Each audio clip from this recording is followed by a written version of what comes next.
நீங்கள நான் எத்தனை முறை அப்படி இருந்திருக்கோம். எத்தனையோ விஷயத்தை நாம் அவிசுவாசத்தினால விட்டு இருக்கிறோம், இழந்துட்டோம். ஆமாம் தானே? நிறைய விஷயத்தை இழந்துருக்கிறோம். ஆனால் நிறைய விஷயத்தை பெற்றுக்கொண்டு இருக்கிறோம். ஒரு பக்கம் நம்மளே நம்ம முதுகில் தட்டி பாராட்டிக்கலாம். நம்ம முதுகு தட்டிக்க முடியுமா? தட்ட முடியுமா? முடியாதாங்க, முடியாதுல்ல. நாமளே நம்மளை பற்றி பரவாயில்ல, இதில் நம்ம ஜெயிச்சிட்டோம், நீங்களே உங்களை பற்றி ஒரு மார்க் போட்டுக்குங்க. ஆனால் எதில் நம்ம இழந்துட்டோமோ இதில் நம்ம பாஸ் பண்ணணும். நெக்ஸ்ட் என்ன பண்ணணும்? பாஸ் பண்ணணும். என் அவிசுவாசம் நீங்கும்படி செய்யுங்க ஆண்டவரே. நான் விசுவாசம் உள்ளவளாக நான் மாற வேண்டும், நான் ஜெயிக்க வேண்டும், நான் அற்புதங்களை பெற்றுக்கொள்ள வேண்டும், நானும் அதிசயங்களை செய்யணும், நானும் விடுவிக்கணும், நானும் முழுசா உம்முடைய செயல்கள் நானும் பார்க்கணும் ஆண்டவரே. ஹல்லேலூயா. அதனாலே என் அவிசுவாசம் நீங்கும்படி செய்யும். ஹல்லேலூயா. ஆமாம், இப்போ நீங்கள் இந்த சாப்டரில் பார்த்தீங்கன்னா 2 பேரும் கமிட் பண்ணுறது. இந்த மார்க் 9 பார்த்தீங்கன்னா அவங்க அப்பாவுடைய அவிசுவாசத்தையும் சொல்கிறாரு, இவருடைய அவிசுவாசத்தையும் சொல்கிறாரு. 2வது இது மட்டும் இல்லை, நீங்கள் உபவாசித்து ஜெபிக்கணும்னு சொல்கிறாரு. ஹல்லேலூயா. ஏன் உபவாசித்து ஜெபிக்கணும்? உபவாசித்து ஜெபிக்கும் போது தேவன் பலன் கொடுக்கிறார். வசனத்தை தியானிக்கும் போது தேவன் ரகசியத்தை கற்றுக் கொடுக்கிறார். ஹல்லேலூயா. விசுவாசித்து தேவ சமூகத்தில் வார்த்தையை தியானிக்கும் போது நம்முடைய வாழ்க்கையில் விசுவாசம் என்ன பண்ணுது? வளர ஆரம்பிக்கிறது. ஹல்லேலூயா. சொல்லுங்க. உபவாசமும் ஜெபமும் நம்முடைய விசுவாசத்தை வளர்க்கும். ஆமாம், விசுவாசம் ஜெபம் நம்முடைய விசுவாசத்தை என்ன பண்ணும்? வளர்த்து கொண்டு வரும். சில காரியங்களில் உபவாசித்த ஆண்டவர் சமூகத்தில் எப்படி விசுவாசிக்கணும்னா, கர்த்தர் செய்து முடிக்க வல்லவர் அமர்ந்து நீங்கள் ஜெபிக்கும் போது கர்த்தர் அந்த உபவாசத்திற்கு நிச்சயம் பதில் கொடுப்பார். ஹல்லேலூயா, ஹல்லேலூயா, ஹல்லேலூயா. ஆமாம், ஒரு வசனத்தை வாசிக்கலாம். ஒரு சம்பவத்தை மட்டும் வாசிட்டு முடிச்சலாம். லூக்கா சுவிசேஷம் 1:20. லூக்கா 1:20. இதோ தகுந்த காலத்திலே நிறைவேற போகிற என் வார்த்தைகளை நீ விசுவாசியாதபடியினால் இவைகள் சம்பவிக்கும் நாள் மட்டும் நீ பேசக்கூடாமல் ஊமையாய் இருப்பாய் என்றான். போதும். ஹல்லேலூயா. இங்கே சகரியா என்கிற ஊழியக்காரனுக்கு கர்த்தர் என்ன பண்ற? ஒரு தரிசனத்தை கொடுக்குறாரு. அந்த தரிசனம் அவருடைய மனைவி தான் எலிசபெத். அந்த சகரியாவுக்கு வந்து பார்த்தீங்கன்னா தினந்தோறும் பூசாரி மாதிரிலாம் கிடையாது.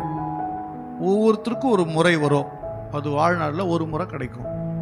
ஒவ்வொரு ஆசாரியனுக்கும் ஒரு முறை கிடைக்கும். அதே போல் அந்த சகரியாவுக்கு ஒரு முறை கிடைக்கிறது. அந்த முறையில் தான் அவர் என்ன பண்ணுறார்? அன்னைக்கு தூபம் காட்ட போகிறார். ஹல்லேலூயா.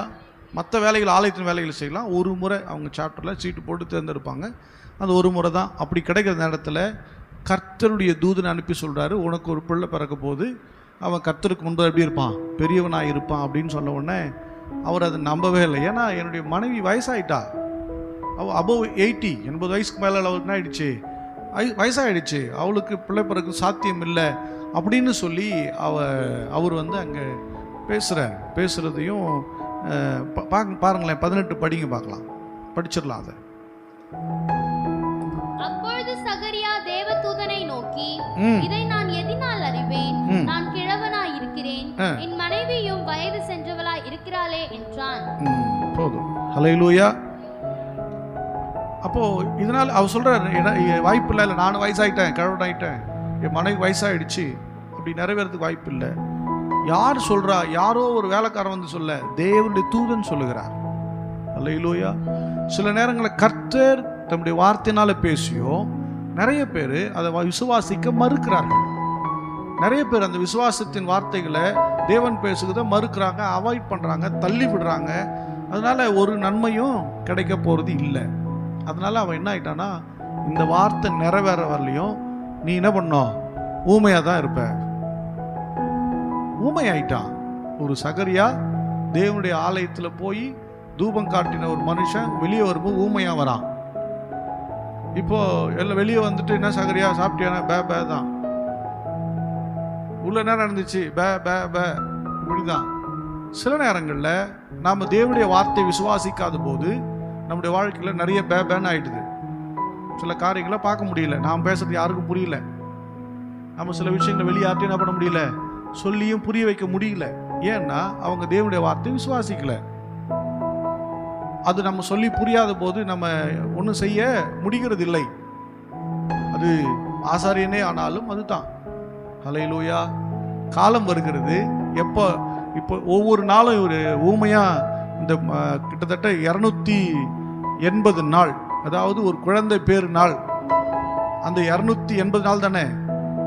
ஆமா, 280 நாள் முடிகிற வரையிலையும் இவர் என்ன நினைச்சிருப்பாரு?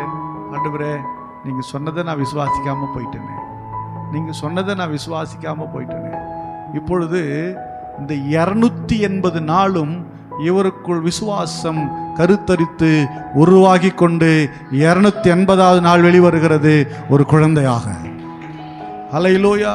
விசுவாசம் என்பது ஒரு கர்ப்ப தரிப்பை போலதான், கர்ப்பம் தரிப்பதை போல இந்த விசுவாசம் இவருக்குள்ள உருவாகி 280 நாள் குழந்தை பிறந்த உடனே சொல்றாங்க, இவனுக்கு என்ன பேர் வைக்கிறதுன்னு சொன்னா டக்குன்னு வாய் திறக்குது, யோவான் என்று பெயர் வையுங்க. எழுதி காண்பிக்கிறார். யோவான் பேர் எழுதி காமிச்ச உடனே வாய் திறக்குது. ஹல்லேலூயா. எனக்கு அன்பான தேவனுடைய பிள்ளையே, நாம் எவ்விதமாய் விசுவாசிக்கிறோம், விசுவாசத்தின் கிரியை எவ்விதமாய் வெளிப்படுத்துகிறோம் என்பது மிக மிக அவசியமாயிருக்கிறது. ஹல்லேலூயா. ஆகவே விசுவாசத்தின் கிரியை உள்ளவர்களாக நடங்க. வாயினால விசுவாசத்தை பேசுங்கள், செயல்களினால விசுவாசத்தின் கிரியைகளை நடப்பியுங்கள். கர்த்தர் வேண்டுவதற்கும் நினைப்பதற்கும் அதிகமான காரியங்களை செய்து முடிக்க வல்லவராக இருக்கிறார்.